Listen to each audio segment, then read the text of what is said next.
Purpose and content overview of this channel and video. This declaration confirms the content and fundamental principles of our GGA Audio YouTube channel, which conforms to all the principles of EDSA educational content and is primarily aimed at providing valuable information about the technical characteristics of various products. The channel uses music samples as a visual aid to demonstrate these characteristics in their intended context. Music samples are incorporated to enhance the viewer's understanding of the products being demonstrated. The use of repetition allows for effective comparison and evaluation of product features, thus providing clarity and depth to the technical insights shared. In other words, to compare the sound quality of two pairs of headphones, we would use the same audio track. If we wanted to compare a specific pair of headphones with 20 other pairs, we would need to play the audio track 20 times. This would allow the listener to understand how the sound of the headphones being compared differs from that of the others, and thus choose the most appropriate pair.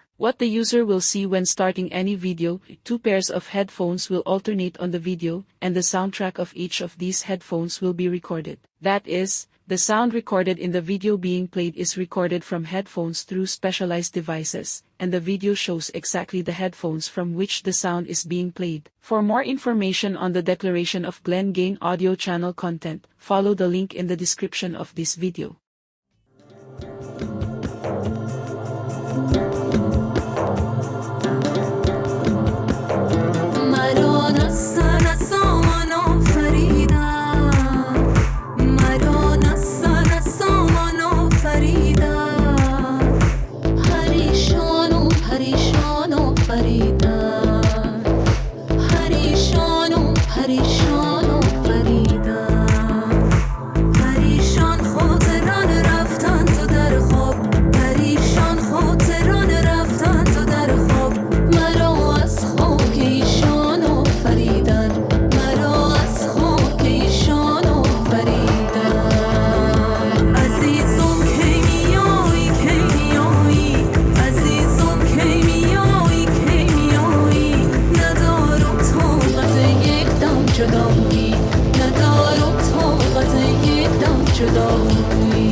the system, it's got a grip on you, a chokehold. They're preying on the victims, it's all about the money, the power they mold. They make us the demon to bring them a sense of peace. They know what they're doing, the energy choose to release. Clearly not like one of you know, I can tell. No confusion in my brain to know that they don't mean us well. Never fixing problems or suggesting ways to solve them. The system is broken. Good that spreading fear, always lying in my ear, constantly open. When they see us in the light, they don't see nothing right. When they see us in the light, they don't see nothing right. That's what they teach them. Focus on us, history repeating. Yeah. When they see us in the light, they don't